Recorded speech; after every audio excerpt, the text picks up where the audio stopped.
Good morning. It's Thursday, October 3rd, and this morning what I wanted to talk about was perhaps one of the biggest failures of all, or one of the failures or fears that most people have, and that is being worried that all the hard work they put into their channel will never amount to anything, or that on some grand scale they're going to fail. So one of the biggest fears, not one of the biggest failures. I think I led wrong with that one. But the reason I wanted to talk about it is because lately, some of the questions that I've gotten, not just in the AMA yesterday, but were, do you think you'll actually make it? Do you think you can actually succeed? And the answer to that is yes, of course I think that I can, but it's also a big maybe for everyone, right? Because you never know. And that's the thing about the unknown. It's completely unknown, so it's an easy thing to be afraid of.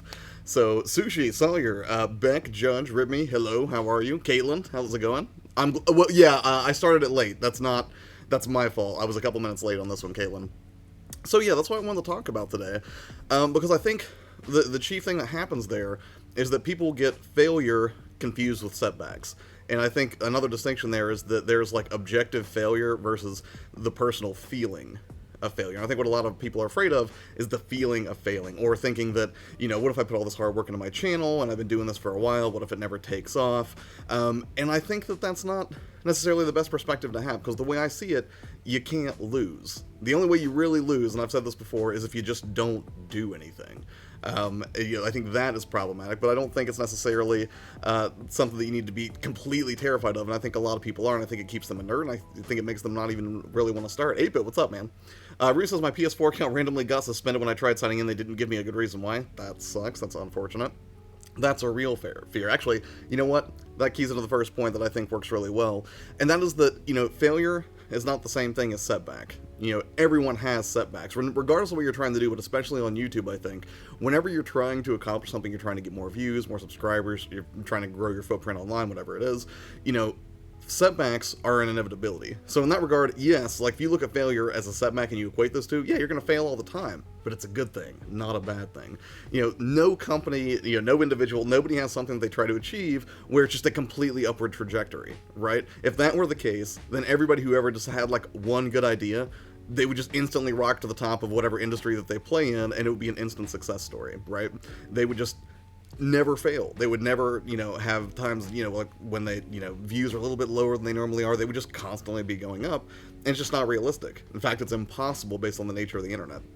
So in that way, knowing that, setbacks are inevitability, it's a good thing that they are an inevitability. Because without setbacks, your story would be super boring. Like, seriously, like if you watch like a Marvel movie or something like that, and the heroes identified a villain and they just instantly won in the first 5 minutes, it wouldn't be a good movie. And in the same way, your story would be super boring. It wouldn't be interesting at all if everything just went right for you all the time.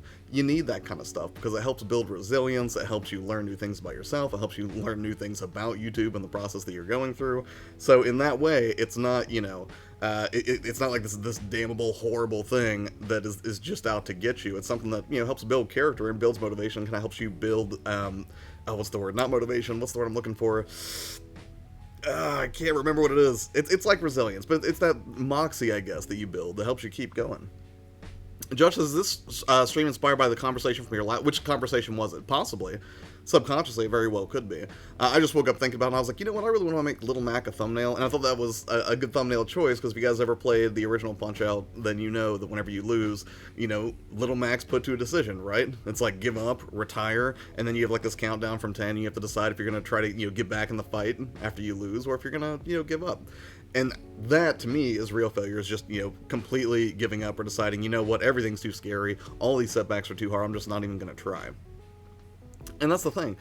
Failure itself, it's not like this black and white scenario, right? It's a really, really gray scenario, and it's largely determined by your own perspective. For instance, I could take a perspective of this morning stream and be like, you know what, I set out to do this for 90 days straight, Monday through Friday, but I missed a couple of days because of work stuff.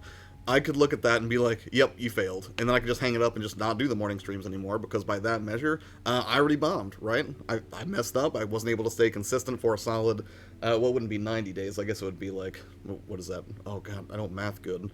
3 months would be roughly 12 weeks, so about 60, right? And by the time this is over, I'll probably end up about 45, 50 streams out of this whole morning stream experiment.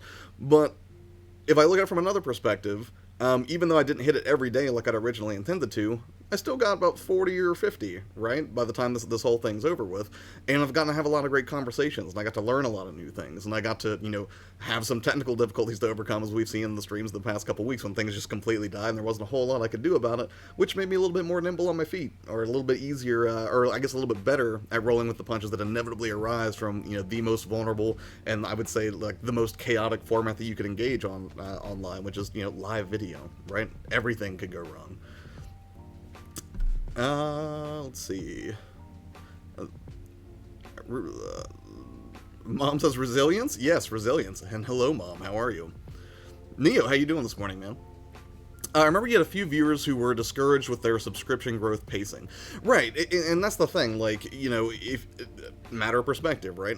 If you, are in this, or if you're on YouTube and your measure of success is how many subscribers you do or don't gain in a given week, and that's the only thing that's bringing you joy from it, and not the process of making videos itself, or live streaming, or interacting with people, you are going to have a hard time. Like, right now, I mean, I could even say that I've had, huge lag. Like, for instance, like this week, I think I've gained like 20 or 30 subscribers. Last week, I think it was 150. The week before that, because of the Beat Saber hit, it was like 400 or 500, right? And that's great. I'm glad a lot of people really seem to like that video, and I'm glad that I was able to put something out there that inspired people to start Beat Saber, and those are great things. But I'm not sitting here with the 10 or 20 I get this week or whatever it ends up being, like, I've just failed. If I were really good, I'd keep getting 500. You win some, you lose some, right? But when you lose some, that's not overall failure. It's just a minor setback. And again, like, because my goal isn't necessarily like, ooh, I need that plaque, even though it would be nice to have, like, the 100,000 subs YouTube silver play button or whatever. Would that be nice to have? Sure. But it's not my only motivator. It's not like the only thing that I'm just like, oh man, if I don't have that, then everything I do on the channel has no meaning. It's just a nice to have. Right? The joy comes from this conversation that I'm having right now, hanging out with you guys every morning, and putting videos out there. Dad, good morning. T-Belly, what's up, man? How you doing today? I wonder if resilience... No, you're trying to see the word I was searching for? I gotcha. I know Luigi is a great example when it comes to setbacks. He tends to be really clumsy and often ends up making things worse in the situation, if not causing the situation itself. He's not the most courageous of the Mario brothers, I would grant that, but he usually makes up for it in the end. Right, and that's the thing. Nobody would just look at Luigi and be like, he's a failure, right? He got a whole game, kind of, after him. Well, no, he's had a few. Like, we count Luigi's Mansion and whatnot. I'm not the Luigi expert. I'm not going to pretend to be. But yeah, that's my point. Like, some people would just look at that and be like, oh yeah, Luigi's a big failure, right? He's always going to be in Mario's shadow, but... You don't see it that way. And I think it's weird because I think we, a lot of times, will lack the ability, I know I certainly have, where, you put a lot of pressure on yourself and you think that you basically establish this baseline goal in your head of, ooh, I need to get 10,000 subs or, something like, something, or put out, 15 videos a week or something like that, and then you don't get it, and then you feel bad about it, and then there's this temptation to stop, right? Because you feel like you failed. But I'm real big on reframing that, because I think failure is a really, really good thing within the context of it actually being a setback. Setbacks are fantastic. They make you stronger. They make you, not more resilient. What's that word for when you just push forward? Not to trudge, it's something else. But whatever that word is that I can't find this morning that's driving me crazy, it gives you more of that. Whatever that is. Linda, what's up? Hey, Big Glench, Linda. Wait. I'm getting messed up in the chat. Luigi made me feel better about myself because I relate to him as someone with anxiety issues and has a bad habit of making sudden movements, am easily distracted, and feel overlooked a lot. This is a big part of how it helped me fight depression. I'm glad to hear that. And I think those stories of perseverance are particularly inspiring for people who suffer with things like anxiety or depression. And as somebody who has anxiety myself, it's very easy for me to get sort of caught up in the, what does somebody else think about what I do, or, just being overly, hard on myself or putting too much pressure on myself, and trying to keep these things in mind and actually making them a topic of regular discussion on the channel are some of the things that help me stay motivated to keep going. Josh says, Luigi is the man, it's all a ruse, Luigi Kaiser Sosa. Perseverance. Yes, that was the word. Thank you, Dad. You knew what I was trying to get at.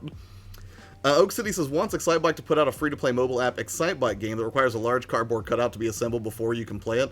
I think it sounds practical. I think it also appeals to a very specific fan base. That's incredibly specific, Oak. Yes, your story. Yeah, Caitlin's story absolutely is inspiring. I think that's fantastic. And that's the thing. Like, I love hearing stories about how people were struggling with something and they played a certain game or something that clicked with them or resonated with them, or just I don't know, spoke to them on a personal level. I think those are my favorite types of game. Which for me, one of them would be The Last of Us. Right? Joel is a dude who's just completely down on his luck. I'm not going to spoil anything. Actually, yeah, and please don't spoil anything. My dad in here is playing. He played through the first 30 minutes last night, and I listened to him do that, which was tremendous. But stories like that really speak to like the human condition, or overcoming incredible odds, stuff like that. I think are great. Again, I don't want to keep going back to the Marvel versus DC thing, but I think that's why I always like Marvel comics a little bit more, and always found their characters to be a little bit more relatable. But yeah, so again, it's not black and white. It's super gray and largely determined by basically the pressure you put on yourself to succeed or to fail.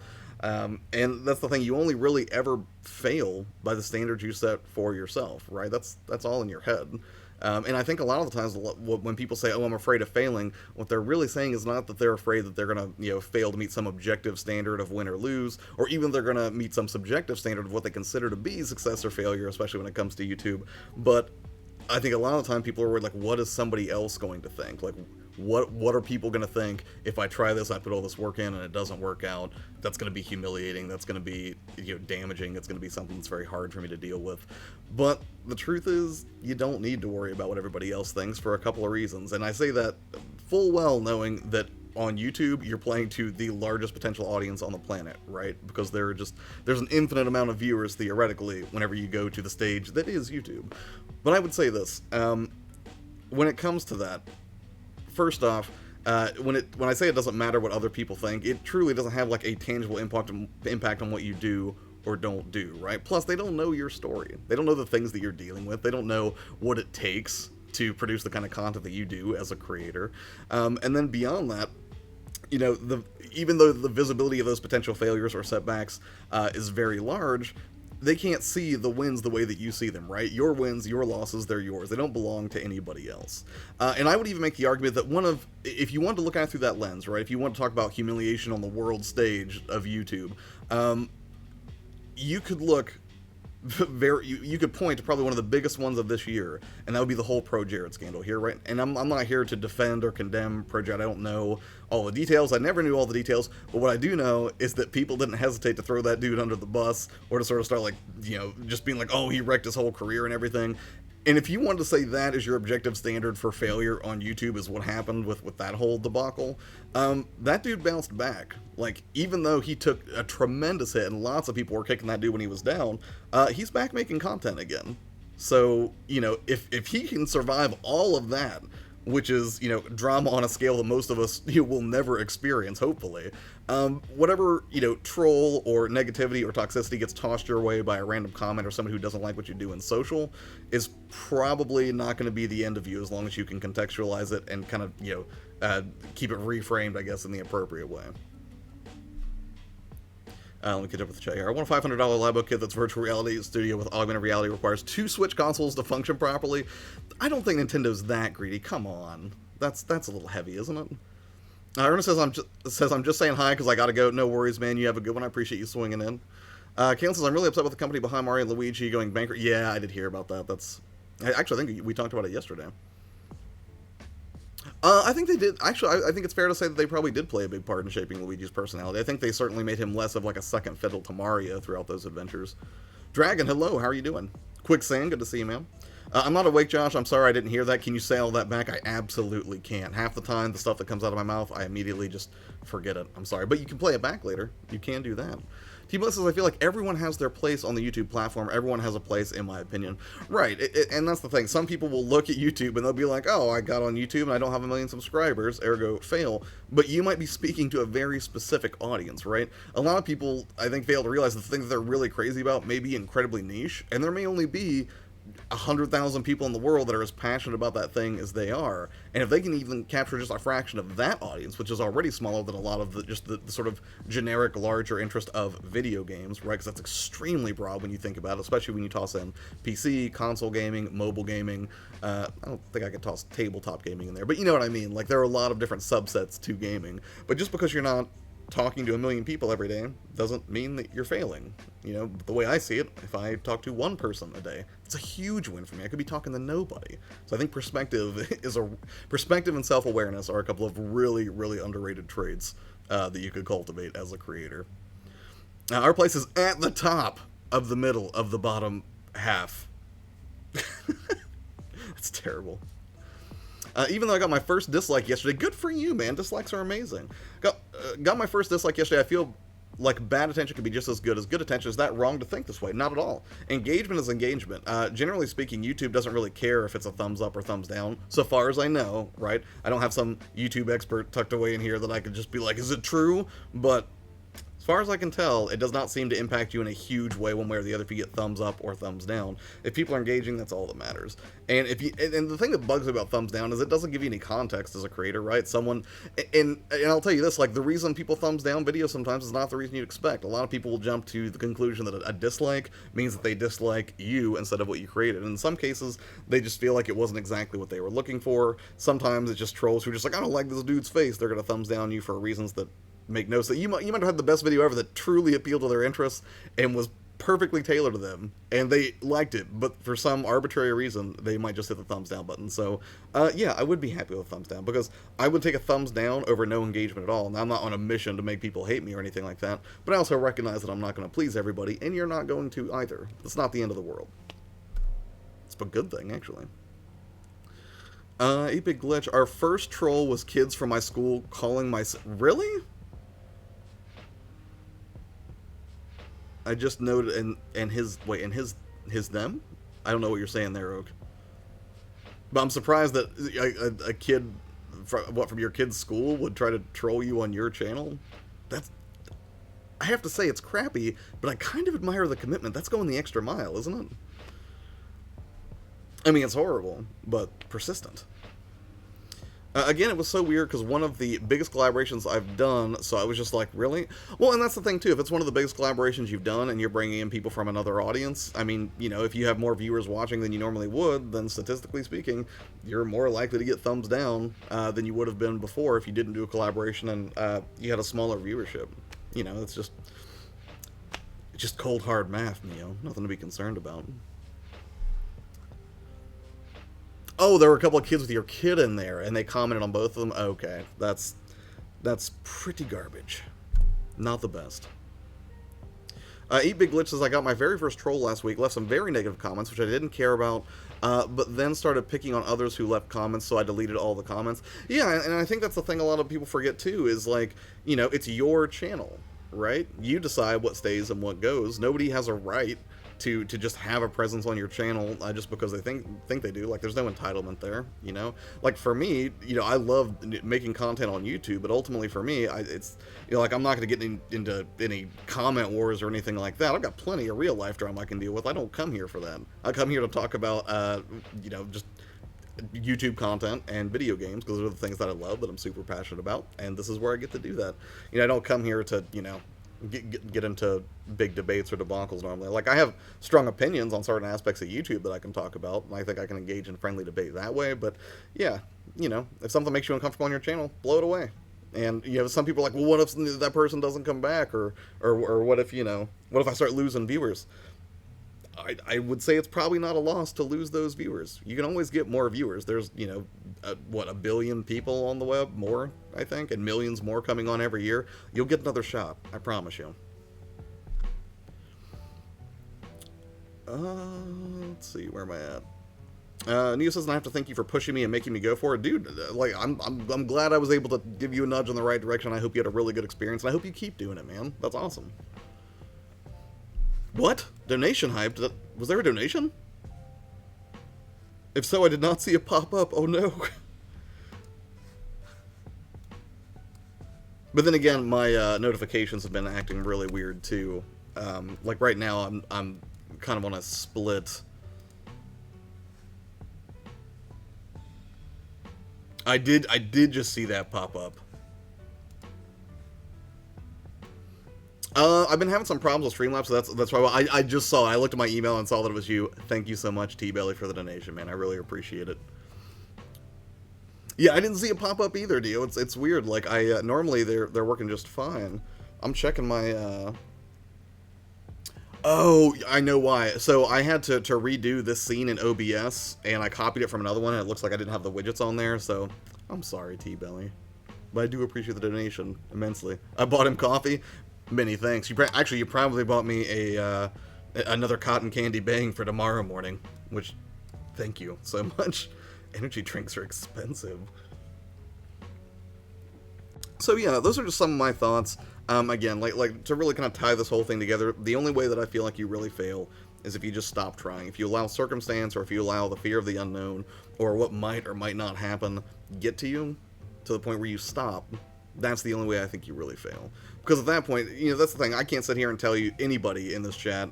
As much as I would love to, I can't tell anybody who's a YouTuber here that, oh yeah, your channel is absolutely going to blow up and be great. You're going to get a bajillion subscribers, and you're going to be, rolling in that PewDiePie money or something like that. I can't do that. But what I can say is that if you do nothing, you have a 100% chance of not succeeding. But if you try, it becomes a maybe, and you can build on a maybe in a pretty tremendous way. Caitlin says the Paper Mario games did kind of start adding to Luigi's personality as well, but he's only a supporting character in those who doesn't get to go on the adventure outside of Super Paper Mario. I gotcha. Neo says, I think I'm going to be doing my first horror game of the month tonight. Care to share? What horror game are you going to be doing? Yeah, and also, I'm sorry, Multi-Slayer, which I was super excited about last night, I didn't get to do. I got stuck on. I was 10 minutes away from getting off work, and then I got pulled into a call for a few hours, and I was just unable to do multiplayer last night. I'm really sorry about that. But, I am definitely going to be doing spooky games the rest of the month, here and there. And one thing that I've noticed throughout this process is while I've gotten pretty consistent about doing the morning streams, I still don't have a good, consistent evening streaming schedule. I don't know quite what it is. Aside from some setbacks I had the past couple of weeks, I wanted to keep doing the Throwback Thursday stuff where I did retro stuff on Thursdays, and I know Wednesday is multiplayer day / community discussion day on the channel here in the mornings. But, there are still some things that I have to figure out. And I think that's one of the things I like about, being a YouTuber finally, instead of just being on YouTube, is just the constant stream of new challenges and problems that presents, because it's fun to solve them. I think it's just kind of part of my DNA. Caitlin, are you excited for Luigi's Mansion? Oh, I bet she is. Yes, it's my most hyped game of the year. I already have it pre-ordered. Yeah, I absolutely can't wait for it. Red, what's up, man? Is Octopath Traveler very similar to Final Fantasy? It is extremely similar to Final Fantasy. Sorry for background, Red was on Twitter this morning asking for recommendations on the best Switch, and this, I think we should all weigh in on this. What do you guys think are the best Switch games, or the most essential Switch games or accessories if you're getting a Switch? Red's getting a Switch, and I think that's really exciting. Are you getting the Switch Lite or the regular Switch? I probably should have clarified by asking that first. Oak says, true, keep doing the stuff you do best, never give up. Right. It's not in me to withdraw. Little quote from a movie called The Knight's Tale, which I think got panned critically, but I love it. Personal favorite. Let's see, Neo says, no, but I always remember that long chat we had about my channel. Oh, right on, man. Probably Friday the 13th to kick it off, I think. Oh, also, are you going to be doing that on PS4? I might be able to play with you if that's the case. And I will say at 11 o'clock tonight, I am going to be on the Loot Cast, so I can't play past 11 p.m. Eastern, probably 10:30 p.m. Eastern now that I think about it. Because I'll be going over on their channel to talk gaming news, which is delightful. Dom and that whole crew are just wonderful people. Crashworks, good morning. Wait, where am I? In 2006, I made the mistake of posting some crappy Sonic fan animated stories I made in MS Paint and Windows Movie Maker. I was getting bombarded with hate comments every day until I finally had to take them down. I'm sorry to hear that, Caitlin. But it sounds like it didn't stop you entirely, right? You're making Luigi content now. I'm getting a red boxed new Switch. Wait, red boxed. I don't follow you. What do you mean by red? Or do you just mean like the red Switch version, like that Mario Odyssey one? Dragon Quest XI is essential Switch, same with Astral Chain. Ooh, I didn't even think to mention Astral Chain earlier. Well, I had limited space in a tweet, but my three that I would say that I think are must-haves, that I think are general enough that anyone can appreciate them without knowing someone's explicit gaming tastes, were Breath of the Wild, Super Mario Odyssey, and I said Octopath Traveler, because even if I don't know you're an RPG fan, I still think that the combat and everything's approachable enough in that game that I think it could be fun to people who wouldn't even traditionally enjoy RPGs, maybe. I don't know, maybe that's a stretch, but I don't know. If somebody asked me 3 games that I had a blast with that you could only get on the Switch, those would be very near the top of my list. Breath of the Wild, Odyssey, yeah, exactly. I feel the same way, Oak City. New says, yes, buddy, it would be a live stream. Very cool. Dragon says, I highly disagree, John. Octopath Traveler is not the same. Well, okay, when I say it's like Final... Well, I'm not saying Final Fantasy VII. I'm just saying Final Fantasy in terms of, like, I guess earlier Final Fantasy games, turn-based mechanics. Like, I thought it was kind of classic in that sense. But if I'm missing something here, please correct me, Dragon. Oh, the new version in the red box. Okay, I got you. So you get the one with the increased battery life then. That's awesome. Yeah, because when you said that, if you're getting a Switch Lite, and I recommended, like, getting, oh, what was it? A Pro Controller. I think I would recommend the Pro Controller if you're going to play predominantly in dock mode, if you're going to be predominantly on the go. I think a very slim travel case makes sense. Like, not the best example, but it's okay. Like, I got the Zelda Link's Awakening one for the Switch Lite, and I really... It's just really colorful and squishy, and I liked it. But it's also just a really slim profile. Like, it's not, you know... It's not a super thick, bulky case. Because the Switch, even the Switch Lite, even though it's smaller, it's not the most portable system around. Like, you can play it portably, but it's not the easiest thing to cart around. Sometimes, like, you almost need, like, cargo shorts if you want to carry that thing around comfortably, but it doesn't stop me from taking it everywhere. And even before the Switch Lite came out, I basically just carried a tiny purse with me everywhere I went, because I love gaming on the go. I think it's a lot of fun. The hype for the Pokemon game coming out is real. Good point. It is. I've got many review codes for games, and Sonic and Mario Tokyo Olympics is what finally convinced me. I'm surprised they did like a 16-bit mode for that. I like this trend, and I hope they keep doing it. And who was it that said Dragon Quest XI? Was that you, Crash? Yeah. So to Crash's point, I've been playing Dragon Quest XI about 30 hours in, give or take at this point. It's tremendous. And I'm not going to say the original release on PS4 wasn't good. I'm sure it was, and it's in my collection, but I never got around to playing it. It rotted on the backlog. But now, having an RPG experience like that you can take with you anywhere and, you know, squeeze in a little bit of grinding time if you want to level up a bit, it's fantastic. I think right now well, I won't spoil anything in the story, but I've made some progress, and I'm about to unlock the last 2 members of the party, I believe. But yeah, it's a solid game. Like, I'm having a blast with it. Gotta go. See everyone later. Oak, take care, man. I appreciate you hanging out a bit. I had to do a lot of research because I'm buying it here in Korea. Oh, okay, right. Yeah. I would be very careful, you know, buying it in a different country as well. Mainly because I would be worried about, like, is the power adapter going to be different or something like that. I wouldn't have even considered that, actually. Anything videos I make now, I won't upload until I've shown to a few people first and know if it's good enough or not. Well, I wouldn't make that your only baseline either, right? Like, if it's good enough for you, I think should be the biggest thing that you're concerned about. Like, you could show it to somebody who's just not a Luigi fan or something, and they might be like, yeah, it's not that great. I need approval from the right people, because some people, like family and close friends, will be positive on it. Right, and that's why I think it's good to kind of get some, not really, well, yeah, I guess objective feedback. Because sometimes, like, you know, if you just show stuff to the people who care about you the most, of course they're going to offer you encouraging feedback, and they mean the best, but sometimes I think they're also tempted to sugarcoat things, because, you know, they care about you. They want you to be happy. You know, they don't want to bring you any, you know, misery or make you feel bad about something you've made.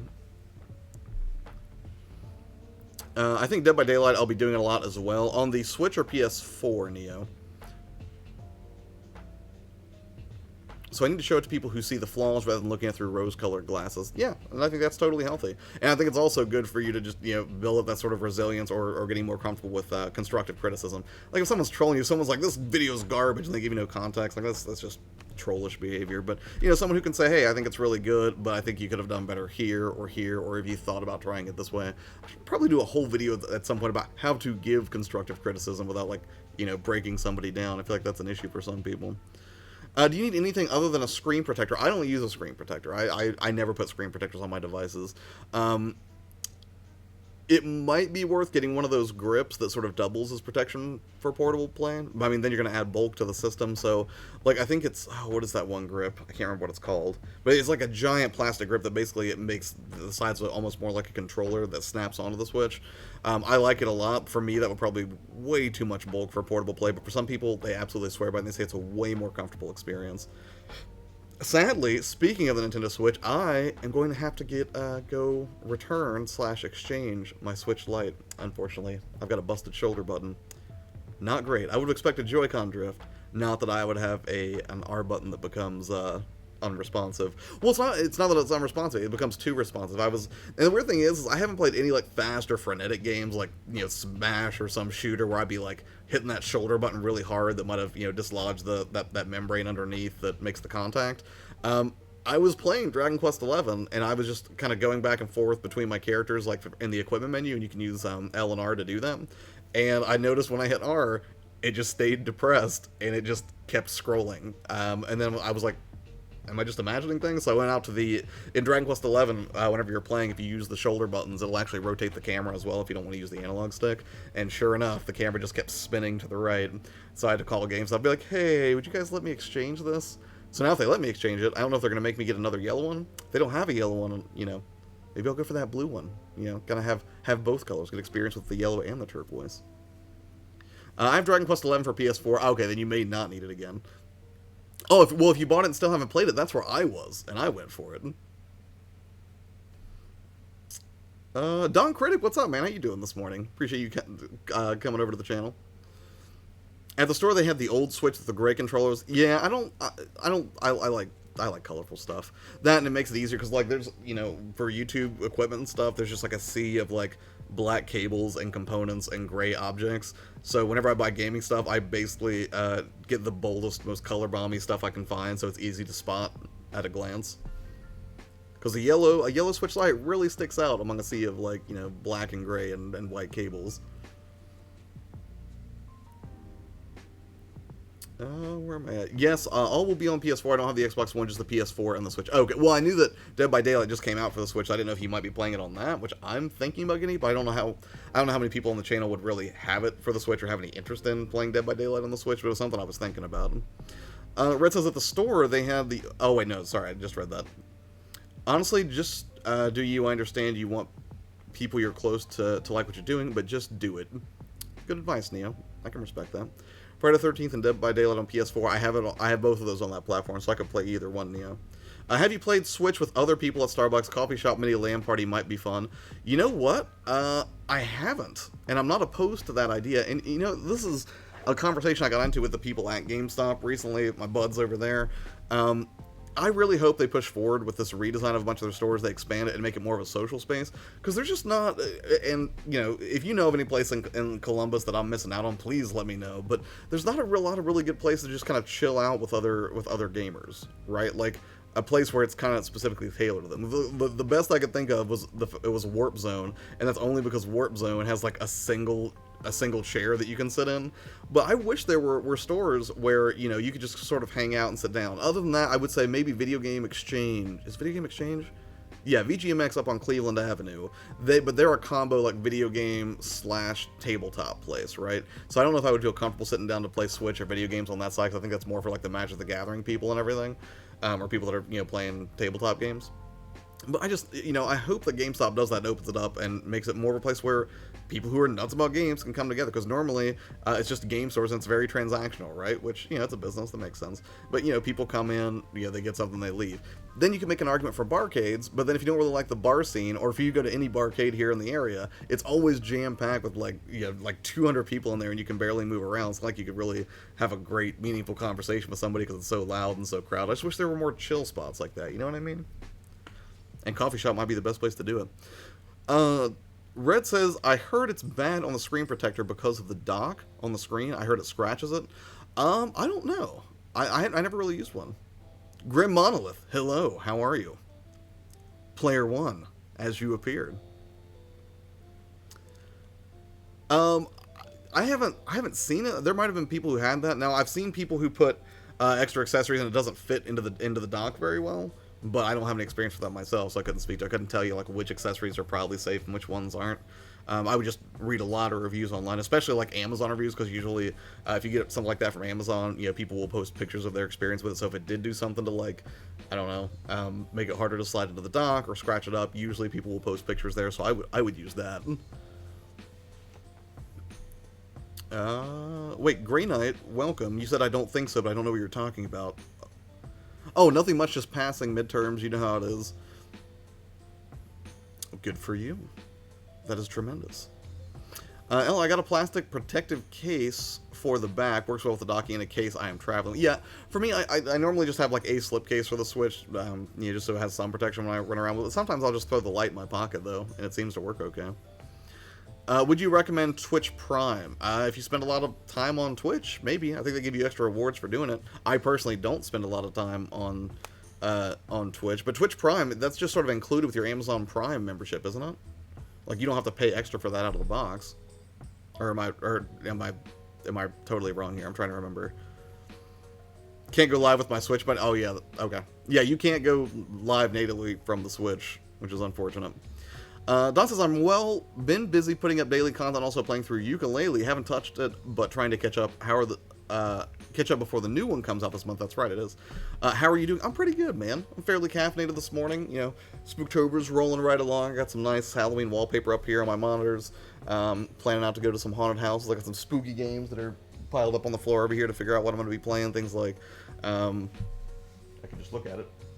I want to play Dead Rising, Dead Island. I've got The Last of Us here so I can finally play through Left Behind, which I haven't done yet. And Days Gone I would like to get into, but I let a buddy borrow it and I haven't gotten it back from yet. But as soon as I do, I think Days Gone is an underrated game based on the short amount of time I've spent with it. I still like GameStop too. I don't hate GameStop, and I will be working for GameStop sometime in the next month or two, assuming they hire me, right?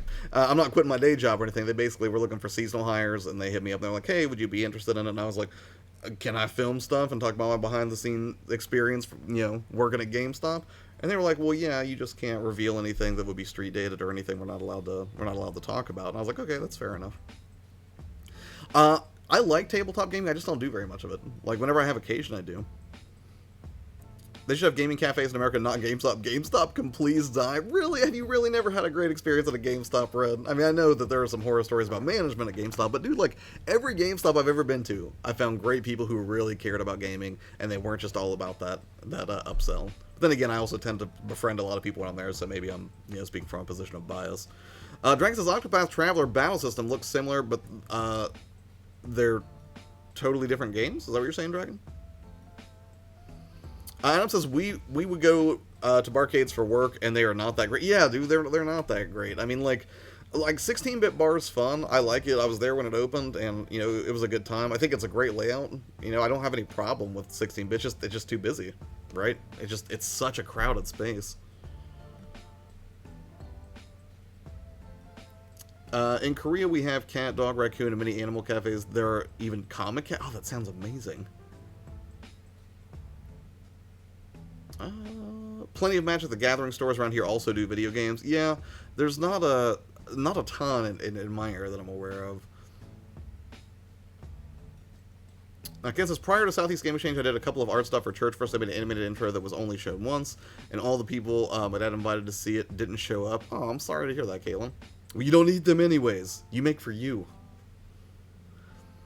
I would like to get into The Last of Us again, but I already beat it so much. Dragon Gamer, thanks for hanging out, man. You have a good one. That's the thing. I have beaten it a few times, but I never played through and beat Left Behind. I was like, I'm holding on to that one until we get closer to The Last of Us 2. Now it's right around the corner, and I'm super happy. I got to pre-order the LE edition for that brief, 4-minute error window that Best Buy put it live on their site. I'm glad I jumped on that quick. Can't wait. That's one of my favorite modern series. It's barely a series, though. I mean, there's only 2 now. Hold on. I worked at EB Games during the GameStop merger. That was a weird experience. I bet it was. I remember when EB was Electronics Boutique, and then there was also, EBX, I think? Don says, yeah, I've been playing Days Gone recently. Really got into this Halloween. I'm playing that Man of Medan. It's installing. Anyone played it? Yes, I have. And my buddy Daniel Brackaman on here, he and I were playing through it, and we are going to continue that game soon, I hope, because it's October. But I was talking to him yesterday on his stream. He was streaming Hollow Knight, and I popped in there like, dude, we got to play Man of Medan and finish that up soon, because we played 2 or 3 hours of it.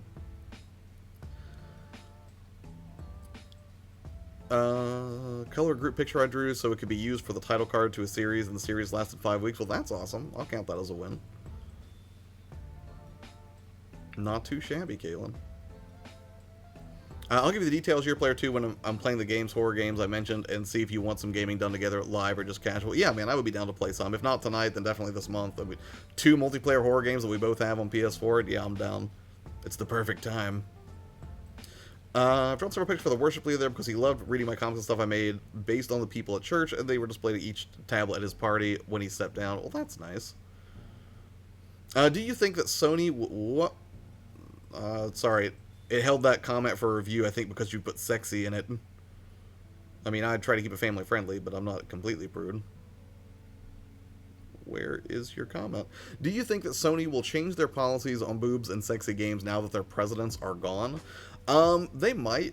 I don't know that they have to. I think it's kind of weird. Like, I would expect the censorship from, help me, Nintendo, but not necessarily from Sony, but I know that that's been a point of contention for a lot of people. Personally, I think censorship as a concept is not great, but at the same time, if I want to really take a look at it when it comes to my games, is it impacting me in a significant way? Not really. That's not really my purpose for going to games. I say that, but then quite hypocritically, I'm very excited to play I Love You, Colonel Sanders. A finger-licking good dating simulator.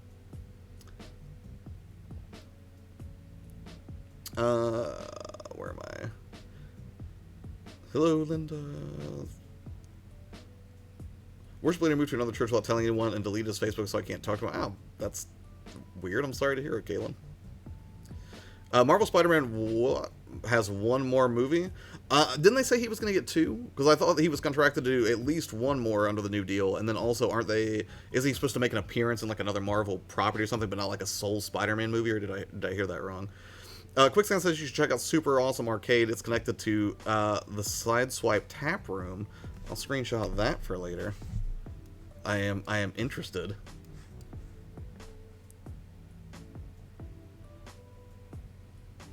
What I think would be a game to play for Halloween, weirdly, would be Batman Arkham Knight. I think that would be a good one. Well, wait, didn't that take place during Christmas, though? Or am I thinking... No, that was Arkham Origins, wasn't it? The black sheep of the Arkham series. We dare not speak about it. Nothing more scary than the Scarecrow and the Joker in your mind. Good point. Adam Stout says, October, time for Josh to play spoopy VR games. Ooh, maybe. Maybe I'll do some spoopy VR games. Oh, Adam, the 19th won't work for me. Sorry, I meant to text you back and I got caught up yesterday.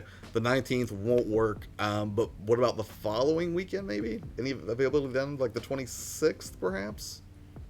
Would that work? We could go to a haunted house. Eh? Do some villains, go check out a haunted house. It'll be fun. Come on, let's do it. Let's do it, Adam. It affects many people on the internet, and thus less people will check out those games because they only like those type of games. Well, I mean, if they're on the internet predominantly, I mean, wouldn't they play get most of those types of games from like Steam in a lot of cases? I'm not sure. Yeah, I'm sorry, man. I just don't think I can speak to it. I'm not familiar enough with it. I don't care much anymore. I don't know. I grew up. Yeah, like, and it's not even, like, if that's what they love, if that's what they're crazy about, good for them. You know, that's fine. It's just, for me personally, I don't really care that much. I'll be telling this story in fuller details when I make my video. Oh, right on, Caitlin. You know, I've been meaning to do some more PSVR. I just wish the headset didn't give me a headache from it being too small. Weirdly, I found the PSVR headset to be a little bit more comfortable to me than like the Oculus Rift. I feel like the Rift put a lot of like pressure on my face, like right in this area. But I think the way they designed most of the, I guess the grip, how it happens more like on the top of your forehead here for the PSVR because it's kind of like angled, right? I found that to be way more comfortable, although it also lets more light in, so not as good of an experience, I think, not as isolating as Oculus. You're exactly, Red. Like if that's what you're after, there are better ways to get it. Josh, I swear with your charisma, you could convince anyone to do anything. That's not necessarily a good thing. I appreciate what I think is a compliment, but that also sounds terrifying. Josh, are you going to play Remothered on the Switch? Maybe? Hold on.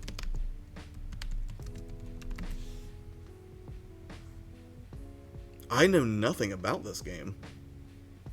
Remothered Tormented Fathers. Did this just come out?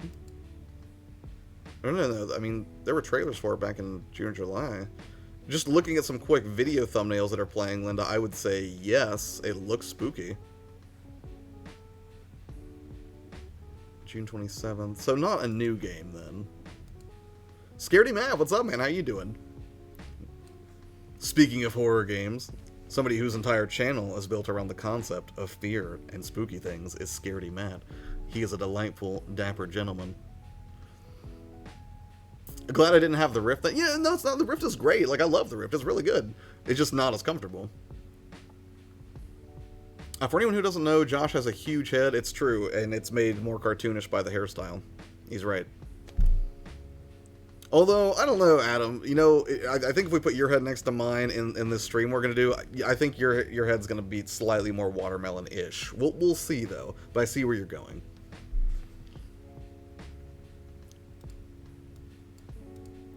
Hi, Josh. Hope you're well. Wait, sorry. It is a compliment, my man. Well, I meant it as a compliment. Well, yeah, and I appreciate that very much. I think it was a PC game. This guy and Halo. Wait, where am I at? It's a shame on the Senran Kagura created... Wait, what did Senran get censored? If a game were going to be censored, I would imagine it would be a Senran title. They did so well on Sony consoles, and now he cannot make those games anymore because of Sony's censorship. Ah, I gotcha. Grim says people don't care about censorship until it actually affects something they do care about. Then they kick themselves over it, stop it before it begins. You won't be mad later. Yeah, I mean, that's human nature, right? You're going to be more passionate about the things that actually affect you. You know, like, if people ask me about how I feel like about saving whales from, you know, SeaWorld, I think it's great, but that's not something that typically affects me in my day-to-day, so I don't think about it that much. That's one of the things that gets me. It's like, I feel like, especially if you get cornered by, like, activists or something, like, you know, out in public, and they're like, don't you care about X, like the Save the Lab Rats Foundation? Like, of course. Like, on some base level, I think we all care about, you know, things that are good and true and kind and all that, but I don't think most of us, you just don't have enough mental or emotional capacity to care about every cause all the time, 24/7. You know, you do what you can with what you have where you are. Where I am is trying to help out people who run gaming channels. That's what I love to do. Not that I don't like lab rats. They're great. It's strange, now I have Mary Skelter 2 on Switch and PS4. I didn't know that came to Switch, actually. Of course, I never played it originally on PS4. I was always curious about it. Because I think Tark's Gauntlet talked about Mary Skelter, if I remember correctly. I agree, Red. I'm not a big fan of Senran Kagura, but it sucks that it happens. Yeah, it does. It's so inspiring to see all these people just wanting to help each other and pick each other up. YourPlayerTwo has best community. Well, I mean, you are the community. I don't have the community. It's just you exist and you hang out and bless me with your time, and I appreciate it.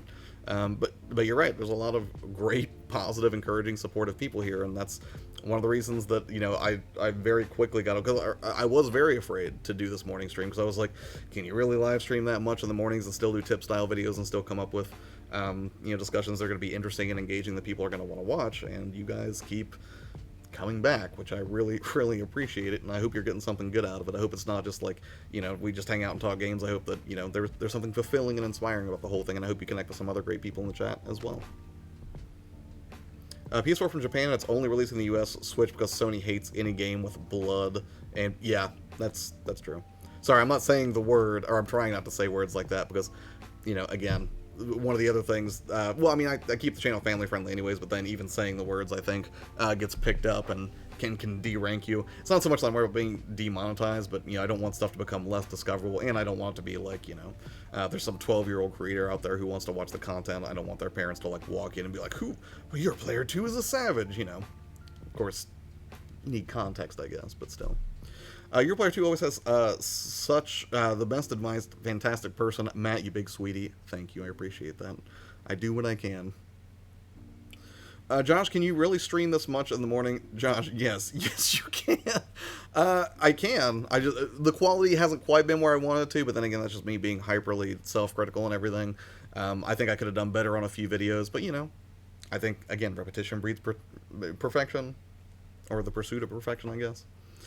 Sometimes just acknowledging that there is a problem and not dismissing it is more than enough for us as individuals. Then we can leave the fight to the passionate and cheer them on. Eloquent point. I like that, Grim. My own videos are on Dead or Alive, Criminal Girls 2, and for some reason, Dragon's Crown. You didn't like Dragon's Crown? It had a delightful Steelbook re-release, though, on the PS4. Re-release? Remake? Not really a remake, I don't think. Or maybe it was. I need to go back. We actually talked about that on the Chillcast last week. But, well, I would love to stay and keep talking ad nauseum about things like YouTube and video games, and yeah, mainly just wishing that all of you have an amazing day. Actually, I can still do that. I have to take off and get ready for work. So, anyways, thank you guys as always for your time and hanging out and just being an amazing group of people that continue to push and encourage people in new and interesting ways every day. I'm gonna go ahead and take off right now, and I'll probably try to stream some spooky games later tonight. Might be playing with Neo, not sure yet. I do have to go to a baby shower, so there's that to consider. And you know, if all that aside, I should be streaming tomorrow morning again at 8 a.m. Eastern. So if you guys would like to hang out, that would be tremendous. Thanks again. Have a wonderful day, and I will see you next time. All right.